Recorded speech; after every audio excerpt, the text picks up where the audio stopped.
So hey guys, welcome back to new video. आज के video की बीपीसीसी 105 के सॉरी वो नॉइस के लिए अभी हम बोल दे रहे हैं। तो बीपीसीसी 105 की यूनिट 2 जिसमें हम लोग कंप्लीट करेंगे समस्या और परिकल्पना को। तो समस्या क्या है? तो एक वैज्ञानिक शोध तब शुरू होता है जब एक शोधकर्ता पहले से ही कुछ जानकारी एकत्र किया होता है और वह इस ज्ञान को इंगित करता है और कुछ ऐसा है जिसे हम नहीं जानते। हो सकता है कि वो हमारे पास किसी भी प्रश्न का उत्तर के लिए पर्याप्त जानकारी ना हो, या यह हो सकता है कि हमारे पास जो ज्ञान है यह विकृत रूप से हो, जिससे प्रश्न से पर्याप्त रूप से संबंधित नहीं हो रहा हो। यह एक समस्या उत्पन्न होती है जिसे समस्या का निर्माण के लिए विशेष रूप से महत्वपूर्ण है, क्योंकि यह हमारी जांच के लिए मार्गदर्शन करती है। तो कलिंगर के अनुसार समस्या कथन का एक प्रश्नवाचक वाक्य जो पूछता है दो या दो से अधिक चरों के बीच का क्या संबंध है। तो ये समस्या का मुख्य उदाहरण है प्रश्नवाचक चिन्ह जो पूछता है क्या संबंध है। ठीक है, तो समस्या एक तरीके से बस एक समस्या किसी समाधान को प्रस्तावित प्रश्न है, जिसको आप ऐसे समझ सकते हो, जिसको हम कंप्लीट करने के बाद अपने समाधान की ओर बढ़ते हैं। किसी समाधान में प्रस्तावित एक प्रश्न है जिसे पूर्ण किया जाता है। हर स्थिति में यह उत्पन्न होती है, आपके असाइनमेंट लिखने में भी, एग्जाम्स में भी एक समस्या उत्पन्न होती है जिसे आप ये प्रस्तावित होती है, जिसे आप कंप्लीट करके अपने लक्ष्य की ओर बढ़ते हो। ठीक है, तो समस्या कथन प्रश्नों को उत्तर खोजने में सक्षम होने के लिए यह जानना महत्वपूर्ण है कि वास्तव में प्रश्न क्या है, कि आपकी समस्या ही क्या है। यह जानना भी बहुत इंपॉर्टेंट होता है। एक शोधकर्ता किसी निश्चित प्रश्न या स्पष्ट के विशिष्ट समस्या कथन का जवाब चाहता है। समस्या एक प्रश्नवाचक प्रकृति का कथन के रूप में वर्णित किया जाता है। प्रश्नवाचक होती है समस्या जिसका हम लोग को हल ढूंढना होता है, जो शोध का उद्देश्य का लक्ष्य पर केंद्रित होती है, कि जैसा शोध का लक्ष्य पर केंद्रित होती है कि क्या लक्ष्य है, उस हिसाब से समस्या होती है और उस हिसाब का उत्तर से वो संतुष्ट होती है। जब एक शोधकर्ता विषय क्षेत्र से संबंधित ज्ञान में अंतर पाता है तो किसी निश्चित मुद्दे की समस्या पर कई प्रकार के शोध के बाद परिणाम विरोधाभासी होता है। मतलब जो समाधान में प्राप्त होता है वो विरोधाभासी होता है, जैसे हमें चाहिए होता है उसके विरोध में होता है। तो अनिवार्य रूप से समस्या सामने आती है। इस प्रकार विरोधाभासी को दूर करने के लिए और आगे शोध को आवश्यकता संकेत मिलता है और इस तथ्य वैज्ञानिक रूप से समझने की आवश्यकता है। कलिंगर के अनुसार कलिंगर एक बड़े मनोवैज्ञानिक थे, द्वारा 3 मुख्य मापदंड बनाए गए जो समस्या का अच्छा विवरण निर्धारित करते हैं। यह शोध में 2 या 2 से अधिक चरों के बीच संबंध पर केंद्रित होती है। 2 या 2 से चर पे केंद्रित होती है ये समस्या। यह स्पष्ट रूप से कही जानी चाहिए और कहीं भी जानी चाहिए और किसी भी प्रकार की अस्पष्टता नहीं होनी चाहिए। वैज्ञानिक परिलक्षण के अधीन करना संभव होना चाहिए। वैज्ञानिक समस्या की विशिष्टताएं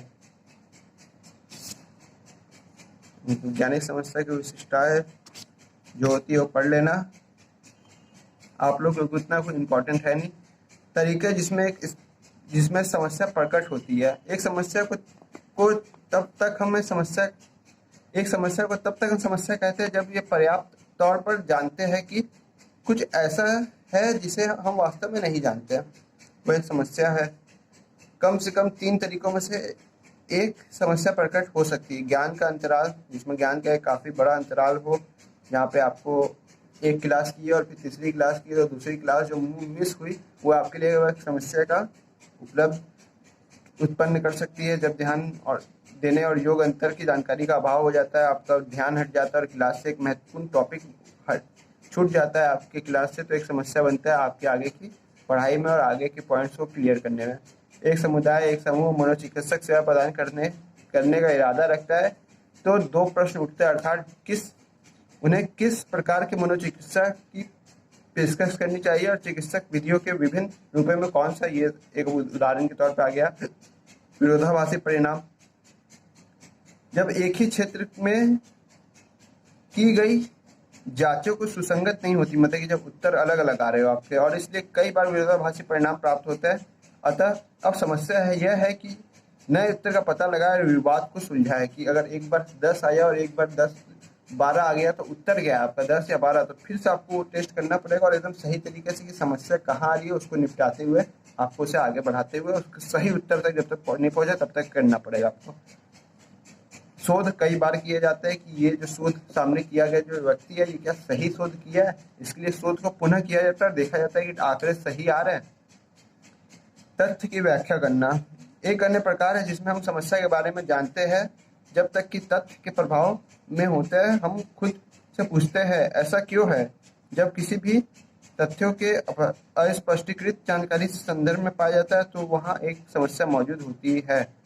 मतलब कि यहाँ पे कहना चाह रहा है जब हमारे पास तथ्य होता है तो हम खुद से पूछते हैं ऐसा तथ्य क्यों है, या ऐसा जो प्रभाव मिल रहा है वो प्रभाव क्यों है, और जब वो प्रभाव नहीं होता तो हम उस प्रभाव के बारे में सोचते हैं। एक शोध समस्या की पहचान शोध समस्या या विषयों के लिए विभिन्न प्रकार के स्रोत होते हैं, जैसे कि एक पेशेवर या व्यक्तिगत अनुभव, मौजूदा सिद्धांत, मीडिया, इलेक्ट्रॉनिक, प्रिंट और सामाजिक, और पूर्व में हाल या शोध अध्ययनों में परिणाम तो सेम नहीं हो रहा है। तो एक शोध समस्या की पहचान में पेशेवर या व्यक्तिगत अनुभव, भाई सामने वाला बता दे कि नहीं तुम्हारा शोध या जो शोध कर रहे हो उसमें एक समस्या आ चुकी है। मौजूदा सिद्धांत पे तुम्हारा शोध खरा ना उतरे तो ये एक समस्या है। संबंधित साहित्य और मीडिया की समीक्षा, यहाँ पे लिटरेचर या जो बुक है नॉवेल्स है उसमें दिया रहता है जो शोध उस पर तुम्हारा शोध खरा नहीं उतर रहा है तो वहाँ पे पता चल जाता है। सोशल मीडिया या मीडिया के द्वारा भी पता चल सकता है। प्रिंट जिसके द्वारा हैंडबुक, शब्दकोश, विषय कोश, कई चीज़ों के द्वारा। शोध समस्या के चयन में ध्यान देने योग्य बातें। शोध समस्या के चयन में क्या ध्यान देने योग्य बातें होती है। एक शोध समस्या का चयन करते समय ध्यान में रखने के लिए कई बातें होती है कि शोध के प्रति अभिरुचि, शोध का परिणाम, शोध को मापन और अवधारणा के बारे में स्पष्टता, शोध संबंधी विशेषता का स्तर, शोध की प्रासंगिकता, आंकड़ों की उपलब्धता और नैतिक मुद्दे। ऐसा नहीं है कि आप किसी भी अन्य चीज़ से कॉम्प्रोमाइज़ करके शोध की समस्या का चयन कर लो। हर चीज़ का इम्पोर्टेंट रोल है, हर चीज़ को ध्यान में रखते हुए हम लोग को समस्या सॉल्व करनी है और समस्या की पहचान करनी है। शोध समस्या का निर्माण कैसे होता है। शोध समस्या यदि विषय, समस्या या मुद्दों को परिभाषित किया गया है तो एक विशेष शोध समस्या के रूप में रिपोर्ट किया जा सकता है। क्या बोल दिया हम, रिपोर्ट को सिपोर्ट बोल दिए कि सपोर्ट बोल दिया। अर्थात एक मुश्किल स्थिति के बारे में एक बयान से स्पष्ट रूप से वर्णित समस्या के बारे में बताया गया जो उन मुद्दों को वर्णित करता है जिन्हें आप हल करने का प्रयास करते हैं। शोध समस्या का निर्माण का महत्व। एक शोध समस्या का निर्माण शोध प्रक्रिया और सबसे पहला और सबसे महत्वपूर्ण कदम है। यह यात्रा शुरू करने से पहले एक गंतव्य की पहचान करता है, जैसे कि किसी गंतव्य की अनुपस्थिति में सबसे छोटे मार्ग की पहचान करना असंभव है। वैसे ही एक स्पष्ट शोध समस्या अभाव में एक स्पष्ट और किफायती शोध अभिकल्प असंभव है। एक शोध समस्या का इमारत की नींव की तरह होती है। इमारत का प्रकार और डिजाइन नींव पर निर्भर करता है। यदि नींव अच्छी तरह से डिजाइन की गई है और मजबूत है तो आप उम्मीद कर सकते हैं कि इमारत भी मजबूत और अच्छी तरह से डिजाइन की गई है हो। शोध के मामले में शोध समस्या एक शोध अध्ययन की नींव के रूप में कार्य करते हैं। यदि यह अच्छी तरह से तैयार है तो आप अच्छे अध्ययन के अनुसरण करने की उम्मीद करते हैं। मतलब समस्या का रोल आपकी सोच पे बहुत अच्छा अनुभव करता है और आपका समाधान कैसे खोजे और कितना सटीक समाधान है, ये सब आपके शोध को बहुत अच्छा एक प्रबल रूप तैयार करने में बहुत मदद करता है। तो कलिंगर के अनुसार यदि कोई समस्या को हल करना चाहता है तो आमतौर पर जानना चाहिए कि समस्या क्या है। यह कहा जाता है कि समस्या समझने का बड़ा हिस्सा यह जानने की प्रक्रिया में है कि कोई क्या करने की कोशिश कर रहा है। आपके पास इस बारे में स्पष्ट विचार होना चाहिए कि यह क्या है जिसके बारे में आप पता लगाना चाहते हैं, ना कि वह जो आप सोचते हैं कि आपका अवश्य मिलना चाहिए। तो ठीक है, शोध समस्या के प्रकार। मनोवैज्ञानिक में एक शोध समस्या के 4 सिद्धांत है। एकल चर समस्या, जहाँ एकल चर होती है, जहाँ समस्या का एकल स्वतंत्र चर के साथ समस्या के संबंध के रूप में तैयार किया जाता है। फिर द्विचर समस्या, जहाँ परिकल्पना का अर्थ अनुमान लगाना है, दो अलग अलग स्वतंत्र चरों की समस्या के अस्तित्व के लिए जिम्मेदार है, जिन्हें द्विचर समस्या कहा जाता है। साथ ही इन दोनों चरों की शोधकर्ता में अपना ध्यान केंद्रित करना होता है। बहुचर समस्या, जहाँ पर दो या दो से अधिक चर होते हैं वहाँ पे बहुचर होती है। ठीक है। प्रतिद्वंदी चर समस्या, जहाँ दो या दो से अधिक स्वतंत्र और आश्रित चर के बीच एक सवाल है, क्या स्क्रोंजियोफ्रेनिया या अनावश्यकता का कारण है। तो अब शोध की कहानी तो खत्म हो गई, अब परिकल्पना की पारी आ चुकी है। तो परिकल्पना का अर्थ होता है, परि का अर्थ होता है चारों ओर और कल्पना का अर्थ होता है चिंतन, कि चारों ओर क्या समस्या का चिंतन किस प्रकार है आपका। विज्ञान सदैव अवलोकन, परिकल्पना, निर्माण और परिकल्पना परीक्षण के साथ आगे बढ़ता है कि चारों ओर चिंतन क्या चल रहा है। परिकल्पना की एक समस्या के लिए एक अस्थायी समाधान होता है कि इस समस्या का समाधान किस किस दिशा में हो सकता है, कौन कौन सी दिशा में हमें आगे बढ़ना है। समाधान को संदर्भित करता है या उन धारणाओं को संदर्भित करता है जो शोध की प्रक्रिया से शुरू करने से पहले एडवांस में की जाती है। प्रक्रिया शुरू करने से एडवांस में की जाती है। परिकल्पना परीक्षण के बाद विभिन्न सांख्यिकी परीक्षणों के माध्यम से शोधकर्ता परिकल्पना को स्वीकार या अस्वीकार कर सकता है। यहाँ से सुनना, परिकल्पना को स्वीकार कर सकता है, स्वीकार या अस्वीकार कर सकता है। यदि परिकल्पना को स्वीकार किया जाता है तो शोधकर्ता परिणामों को दोहरा सकता है। ठीक है, अगर किया जाएगा तो इसको दोहराया जाएगा। यदि एक परिकल्पना खारिज कर दिया जाता है तो वो शोधकर्ता परिणामों को परिष्कृत या संशोधित कर सकता है, कि उसे में कोई प्रॉब्लम है उसके डाटे में, जो कलेक्ट किया उसको वो संशोधित कर देगा। एक विशिष्ट परिकल्पना को बताते हुए शोधकर्ता आंकड़ों के संग्रह पर ध्यान केंद्रित करता है, कि आंकड़े का संग्रह और आंकड़े के संग्रह प्रक्रिया को डिजाइन करने में समक्ष होता है, कि उसका उद्देश्य शोध समस्या की शर्तों को बीच संबंधों को संभावित विवरण के रूप में परिकल्पना की संभावना का परीक्षण करना है, कि परिकल्पना की संभावना कैसी है। इसलिए परिकल्पना के बारे में विचार और दृष्टि रखना हमेशा उपयोगी होता है। यह शोध प्रश्न के लिए अनिवार्य है, क्योंकि शोधकर्ता यह सत्यापित करने के लिए इरादा रखता है कि परिणामों की व्याख्या करने के लिए प्रत्यक्ष और बहुत मदद करेगा। परिकल्पना के स्रोत। परिकल्पना के मुख्य स्रोत निम्नलिखित है। पहला है संस्कृति, एक विशेष स्थान, समय, संस्कृति, व्यवहार से सामंजस्य के तरीके से संग्रह करना।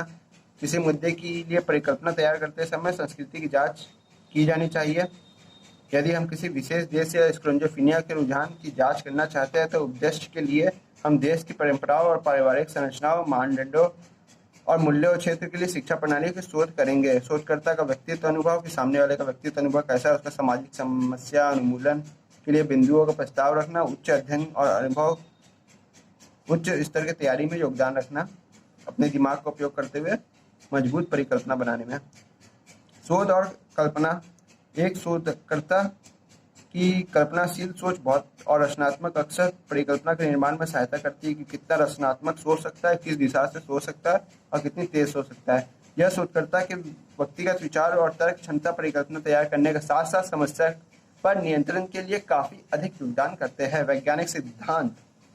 समस्या से संबंधित कई विवरणों के सिद्धांत हाल स्पष्ट किया जा सकता है। परिकल्पना निर्माण एक मुख्य स्रोत वैज्ञानिक सिद्धांत है और एक शोधकर्ता द्वारा उपयोगी किया जाने वाला सिद्धांत इसे बचाने की आवश्यकता को पूरा कर सकता है, क्योंकि सिद्धांत उन तथ्यों की व्याख्या करता है जो पहले से ज्ञात है। अगर पिछला शोध आपने किया है तो आप पिछला शोध के आधार पर भी परिकल्पना बना सकते हो। अवलोकन में होता है, अवलोकन शोध के मुद्दे, विचार और उपक्रम में प्रक्षेप महत्वपूर्ण है। समस्या के लिए पिछले तथ्यों और वर्तमान तथ्यों के संकलन के माध्यम से एक अच्छी परिकल्पना विकसित की जाती है। परिकल्पना के प्रकार। जैसा कि बताया गया है कि किसी भी धारणा को पहले से जांच के माध्यम से मान्य करना चाहते हैं, परिकल्पना कहलाती है, कि उसका हम समाधान जांच से पहले कैसे मापते हैं और फिर इसे किस तरीके से देखते हैं। इसलिए सैद्धांतिक रूप से जांच के आधार पर एक परिकल्पना नहीं होती है, सबकी अलग अलग परिकल्पना हो सकती है और कई तरीके की परिकल्पना हो सकती है। आप कई सारी कल्पनाएं कर सकते हैं कि इसका ऐसे ऐसे समाधान होता है।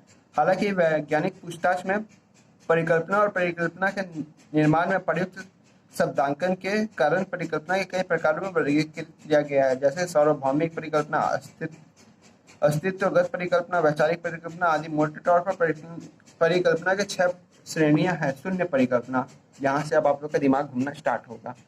शून्य परिकल्पना को HO के रूप में दर्शाया जाता है। शून्य परिकल्पना अंतर की सार्थकता के परीक्षण के उपयोगी उपकरण है।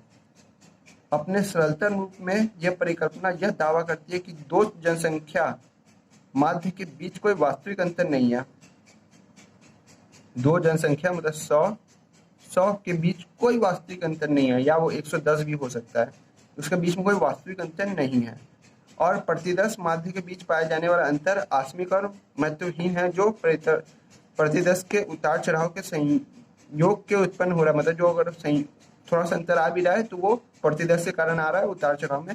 परंपरागत रूप से शून्य परिकल्पना में कहा गया है कि परिकल्पना की शर्तों के बीच शून्य संबंध होता है। मतलब जो संबंध होता है वो शून्य होता है, इसमें कोई ऐसा नहीं है। मतलब हम अगर ये बोले कि साइंस के बच्चे का दिमाग और आर्ट्स के बच्चे का दिमाग एक स्तर का है, तो ये हो गई हमारे शून्य परिकल्पना, इसमें कोई अंतर नहीं है, जबकि इसमें बहुत बड़ा अंतर है। उदाहरण के लिए मनोविकलता से ग्रसित व्यक्ति और सामान्य विशिष्ट डिजिट स्पान मेमोरी अंतर्विस्तार स्मृति से संबंध में कोई भिन्नता नहीं होता है। बुद्धि और ऊंचाई के बीच कोई संबंध नहीं है। ऐसे तुम एक परिकल्पना सोच सकते हो। एड्रेनालाइन हार्मोन का तनाव से निपटने की क्षमता पर कोई प्रभाव नहीं पड़ता। अनुमानिक सांख्यिकी में निर्णय लेने के तरीकों में एक महत्वपूर्ण घटक शून्य परिकल्पना है। यदि प्रतिदर्श के मध्यों के बीच अंतर सार्थक पाया जाता है तो शोधकर्ता शून्य परिकल्पना को अस्वीकार कर देगा। क्यों स्वीकार कर देगा? यदि प्रतिदर्श के माध्यों के बीच अंतर सार्थक पाया जाता है, जो अंतर है वो पाया जा रहा है सार्थक रूप में, तो उसे वो शोधकर्ता शून्य परिकल्पना को अस्वीकार कर देगा। यह इंगित करता है कि इस अंतर सांख्यिक रूप से सार्थक है, और शून्य परिकल्पना को स्वीकृत इंगित करता है कि अंतर संयोग के कारण है। शून्य परिकल्पना हमेशा एक विशिष्ट परिकल्पना होती है, यानी यह निश्चित मन या उसके बारे में नहीं होनी चाहिए। शून्य परिकल्पना को अक्सर निम्नलिखित तरीकों से दर्शाया गया जाता है, HOSS करके दिखाया जाता है। जिससे शून्य परिकल्पना को ऊपर पहले बता दिया है। वैकल्पिक परिकल्पना, ओ भैया पैर। तो एक वैकल्पिक परिकल्पना को H1 या HA के रूप में दर्शाया जाता है। यह वह परिकल्पना होती है जो मूल उद्देश्यों को निर्देशित करती है, जिन्हें शोधकर्ता सत्य मानते हैं, और शोधकर्ता को उम्मीद है कि प्रतिदर्श आंकड़े इस परिकल्पना को स्वीकार्यता की तरफ बढ़ा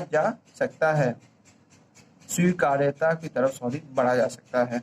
मतलब इसको अपनाया जा सकता है। वैकल्पिक परिकल्पना अन्य सभी संभावनाओं का प्रतिनिधित्व करती है कि ये भी हो सकता है, ये भी हो सकता है, ये भी हो सकता है, ये भी हो सकता है, ऐसे। और यह रिश्ते की प्रकृति को इंगित करती है। इसका रिश्ता इसके साथ ऐसे, इसका रिश्ता इसके साथ ऐसे, ऐसे ऐसे। वैकल्पिक परिकल्पना निम्नानुसार दर्शाई जाती है, ऐसे ऐसे H1 सेमीकोलन कहा जाता है ना, ऐसे, फिर U/HY ऐसे करके दर्शाई जाती है। वैकल्पिक परिकल्पना यह भी वैकल्पिक परिकल्पना यह है कि निम्न स्तर शब्दावली वाले लोग की तुलना में समृद्ध शब्दावली आबादी की माध्य अधिक होता है। इस उदाहरण में वैकल्पिक परिकल्पना है, एक नियंत्रित समूह वाली आबादी की तुलना में प्रयोगात्मक समूह वाली आबादी का माध्य अधिकता।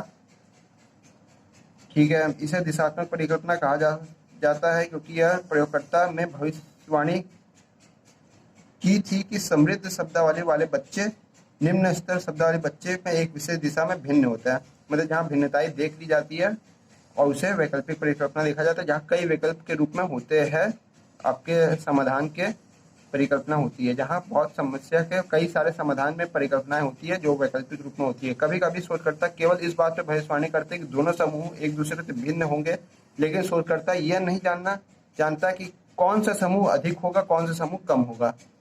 मतलब कौन सा बच्चा तेज होगा, कौन सा बच्चा कम होगा, लेकिन दोनों एक दूसरे से भिन्न है। यह गैर दिशात्मक परिकल्पना है। यह मामले में शून्य और वैकल्पिक परिकल्पना निम्नानुसार बताई जाएगी। शून्य परिकल्पना ऐसे, और यहाँ सेमीकोलन दिया हुआ है, और ऐसे दिखाई जाएगी। ये वैकल्पिक परिकल्पना, ये इस प्रकार शून्य परिकल्पना यह है कि समूह 1 का माध्य समूह 2 के माध्य के बराबर है, और वैकल्पिक परिकल्पना यह है कि समूह 1 का माध्य समूह 2 के माध्य के बराबर नहीं है।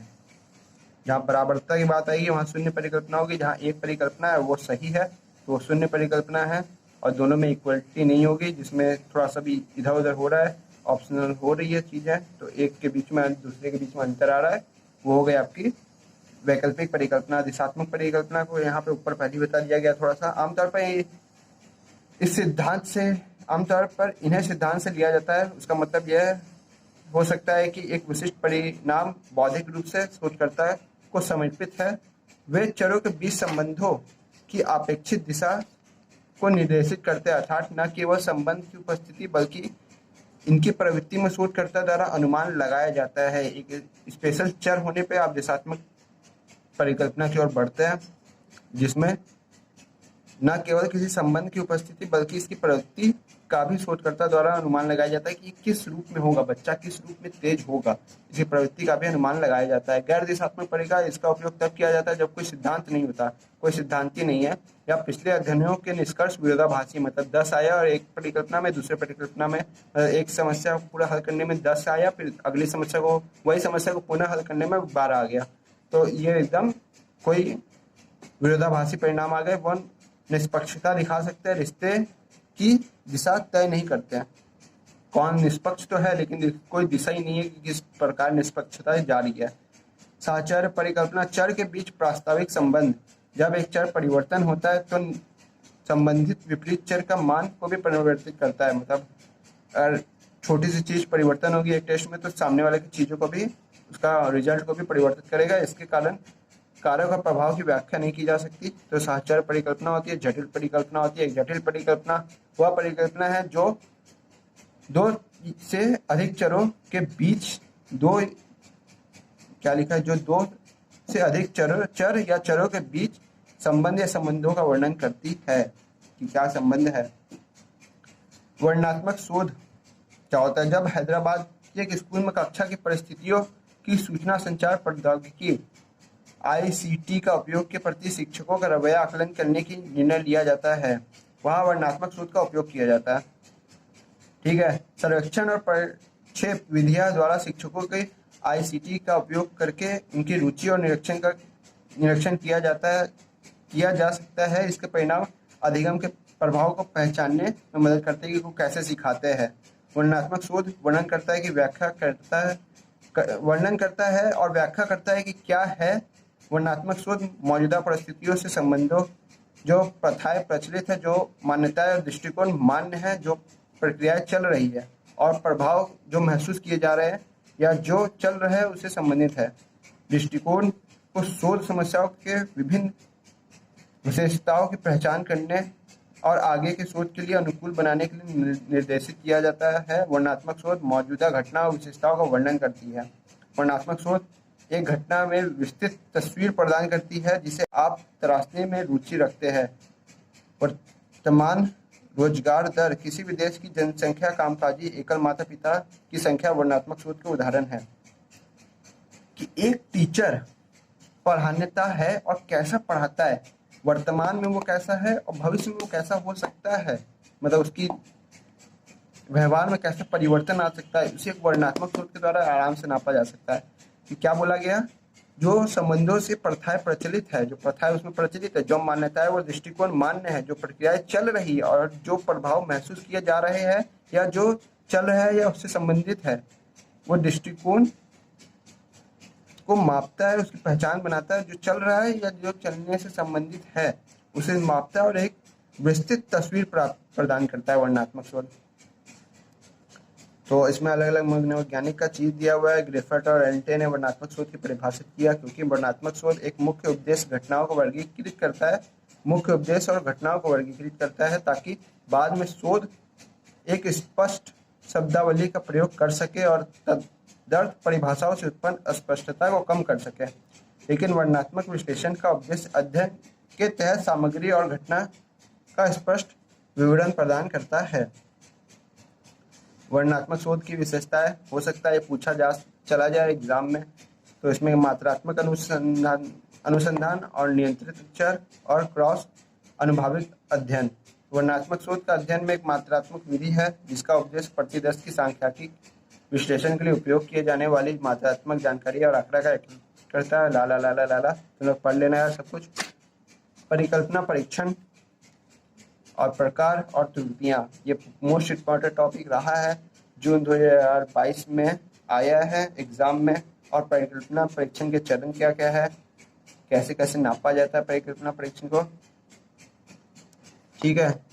तो और देख लेते हैं शोध में महत्वपूर्ण पहलुओं में परिकल्पना परीक्षण है। परिकल्पना का परीक्षण कैसे किया जाता है। परिकल्पना एक संभावित कथन है जिसे शोध की प्रक्रिया के दौरान जांचा जाता है, ठीक है। परिकल्पना कुछ घटना से संबंधित है और एक सिद्धांत पर आधारित है। परिकल्पना को मान्य करने के लिए शोधकर्ता द्वारा आंकड़ों का एकत्र किया जाता है, एक परिकल्पना किया जाता है। इस प्रकार परिकल्पना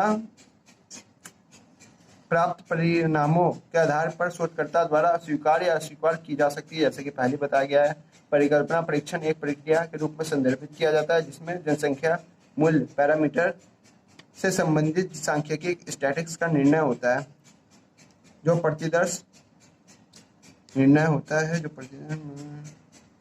हालांकि अपेक्षित चित्रण के समय किसी भी सुनिश्चित करने की आवश्यकता होती है, किसी को यह सुनिश्चित करने की आवश्यकता होती है कि परिणाम के कारण परिकल्पना को गलत तरीके से स्वीकार या अस्वीकार नहीं किया जा सकता। मतलब किसी भी गलत तरीके से हम ये नहीं मान लें कि हाँ यही सही है, यही गलत है, किसी भी तरीके से हम ऐसा नहीं मान सकते। उदाहरण के लिए राम ने एक बहुराष्ट्रीय कंपनी में एक विशिष्ट प्रबंधन के रूप में काम किया। उस पर श्रम न्यायालय ने भ्रष्टाचार का आरोप है। जज ने यह तय करना होगा कि राम निर्दोष है या राम दोषी है। मतलब शून्य परिकल्पना में राम निर्दोष आता है और वैकल्पिक परिकल्पना में दोषी आ सकता है। हम आमतौर पर ही राम को कब तक निर्दोष मानते हैं, जब तक न्यायाधीश पर्याप्त प्रमाण नहीं दे सकता कि वह दोषी है। इस तरह हम भविष्यवाणी कर सकते हैं कि एचओ तब तक सही है जब तक कि हम इस बात का प्रमाण नहीं लगा सकते कि प्रमाण ना पा ले कि यह गलत है। एच1 सही है, यह मानने के लिए एचओ का अस्वीकार करना होगा कि अब अगर वो निर्दोष पा गया है तो मतलब दोषी पा गया तो मानी बात है कि वो निर्दोष तो नहीं है, तो हम निर्दोष को ठुकराना पड़ेगा और एच1 को स्वीकार करना पड़ेगा। परिकल्पना परीक्षण के चरण, तो चरण में पहले शून्य परिकल्पना या वैकल्पिक परिकल्पना निर्देशित करना है कि किस प्रकार की परिकल्पना है। फिर चरण 2 सार्थक का एक स्तर चुना जाता है। सार्थकता का स्तर 0.5 स्तर या 0.1 स्तर हो सकता है। इसी के सांख्यिकी के संदर्भ में इस शब्द का अर्थ संभवतः सत्य को माना जाता है। यह इंगित करता है कि मतलब कि ऊपर दिया है ना, हाँ ठीक वहाँ दिया हुआ है। सार्थकता को निर्देशित स्तर पर संयोग करने का मुक्त है। उदाहरण के लिए यदि सरकारी और निजी बैंक के कर्मचारी की नौकरी की संतुष्टि का महत्वपूर्ण अंतर मौजूद है तो शोधकर्ता 95% सार्थकता और 0.5 स्तर पी एरो वाई क्या होता है, इसको क्या बोलते हैं, विश्वास। शोधकर्ता 95% विश्वास या 99% विश्वास के स्तर के प्राप्त परिणामों के बारे में आश्वस्त हो सकता है। ऐसा इसलिए क्योंकि मानव प्रतिभागियों के साथ शोध करते समय 100% सटीकता हासिल नहीं हो सकती है, कभी भी की जा सकती है। इस प्रकार 5% या 1% संभावना हो सकती है कि वो गलत प्राप्त परिणाम संयोग या भ्रमिक कारणों के कारण प्राप्त हुए हो। परिणाम संयोग या भ्रमिक कारणों के कारण उत्पन्न हुए। क्या शून्य परिकल्पना को स्वीकार या अस्वीकार किया गया है, इस बात पर निर्भर करेगा कि आंकड़ा विश्लेषण के बाद प्राप्त सांख्यिकी मान तालिका शून्य 0.5 या 0.8 सार्थकता के स्तर का अधिकतम है या कम है।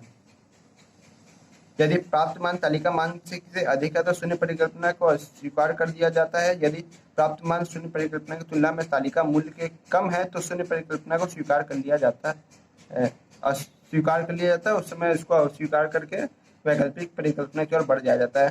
शून्य परिकल्पनाओं में निर्देशित जनसंख्या मापदंडों पैरामीटर के आधार पर आंकड़े की गणना की जाती है और शोधकर्ता द्वारा एक प्रतिदर्श लिया जाता है और संबंधित आंकड़ों का एकत्र किया जाता है। इस प्रकार प्रतिदर्श के प्राप्त किया गया आंकड़ों को तब तक जनसंख्या मानदंडों के बारे में अनुमान लगाने के लिए उपयोग किया जाता है। एक पुछिए और द्विपुछिय परीक्षण, ये बहुत बकवास टॉपिक है, इसको तुम लोग किसी और यूट्यूब चैनल से पढ़ लेना, बहुत सारे लोग पढ़ाए हुए हैं एक पुछिए और द्विपुछिय संबंधित। तो क्योंकि हमें खुद बहुत कम समझ में आया था तो हम जितना समझ में आया होगा हम उतना बता देंगे। कोई भी परिकल्पना एक पुछिए या द्विपुछिय हो सकती है, ठीक है। एक परिकल्पना को समझने की आवश्यकता है। आप लोग को भी बहुत ज्ञान नहीं हो कि आप लोग भी समझ जाओ, ज्ञानी नहीं हो, मतलब कि अगर कोई परिकल्पना पूछिए और द्विपक्षीय हो सकती है, ठीक है, पहले ही मान के चलना है। मतलब को एक परिकल्पना को समझने की आवश्यकता है कि यह एक पूछिए है या द्विपक्षीय वाले परीक्षण है, ताकि हम मानक तालिका में महत्वपूर्ण मानों का पता लगा सके, अर्थात मानक सामान्य, जेड विवरण तालिका और टी विवरण तालिका। हम कैसे कह सकते हैं कि यह एक पूछिए है द्विपक्षीय परीक्षण वाला परीक्षण है? एक शोध प्रश्न तर्क पर केंद्रित है।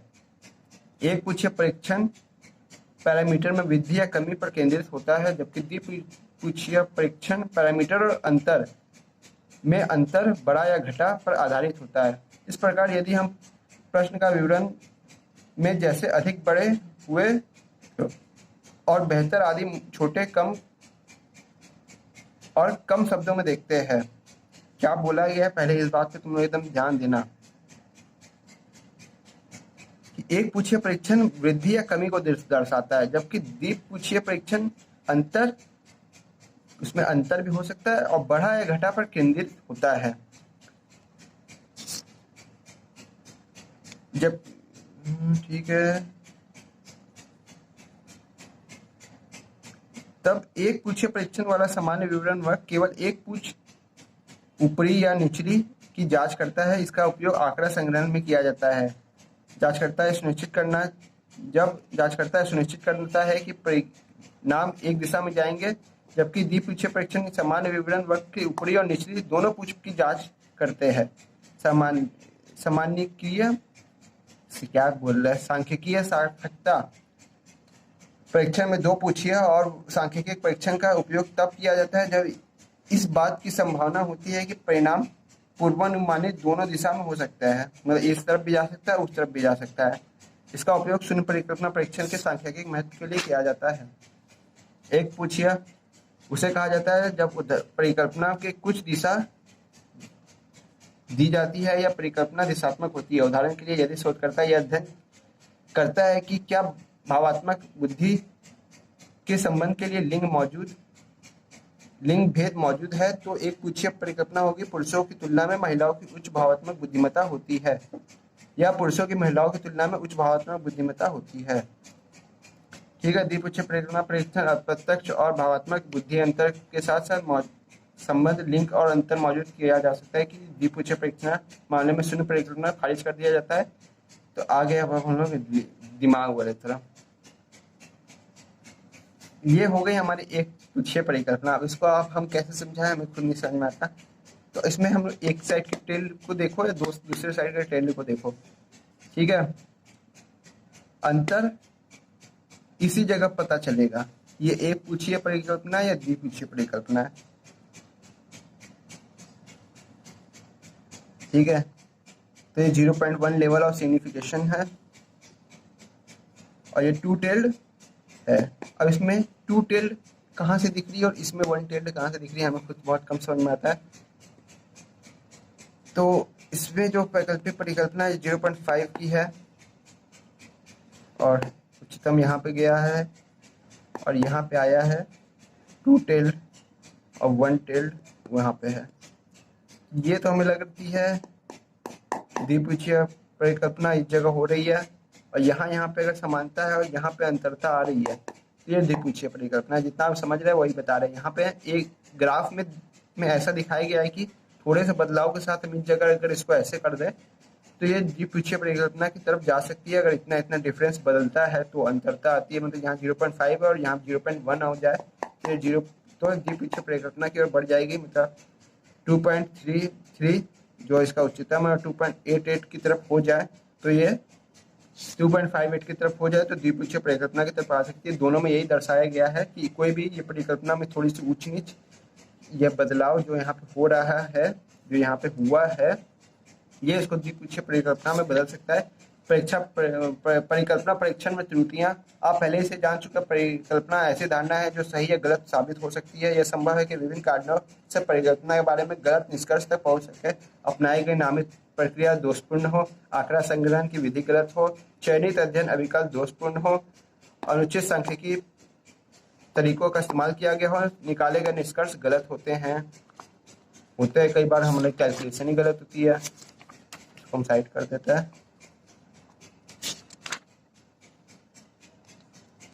हटाओ, कहानी खत्म, सारांश आ गया।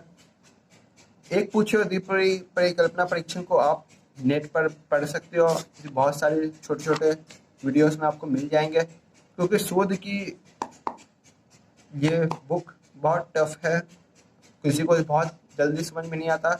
इसलिए हम कहेंगे इसको एक एग्जाम से पहले पढ़ के थोड़ा समझने की कोशिश कर लेना, उसके बाद इसको पार मतलब एग्जाम से पहले इसको एक बार अगर समझे रहोगे 1 महीना पहले भी ना, तो एक बहुत अच्छे से माइंडसेट बिल्ड रहेगा, जिसको पढ़ने के लिए तुम तैयार होगे एग्जाम के टाइम। नहीं तो एग्जाम के टाइम ये एकदम नई कहानी लगेगी जिसको तुम समझ नहीं पाओगे। वीडियो बहुत लंबा हो चुका है, तो हम कहेंगे कि अब कहानी इसकी बंद की जाए।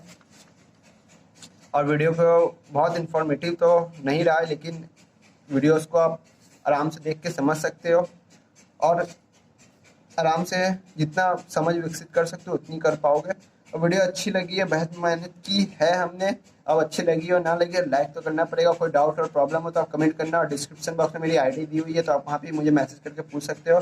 तो वीडियो 36 मिनट से की हो गई है, तो टाटा बाय बाय बोलने के समय आ गया, और आप भी जाकर पढ़ाई करना स्टार्ट करो। So guys, tata bye bye, मिलते हैं एक नेक्स्ट वीडियो में। चैनल को सब्सक्राइब जरूर करना, जिससे मुझे बहुत मोटिवेशन और वीडियो को लाइक करने पर भी मिलती है।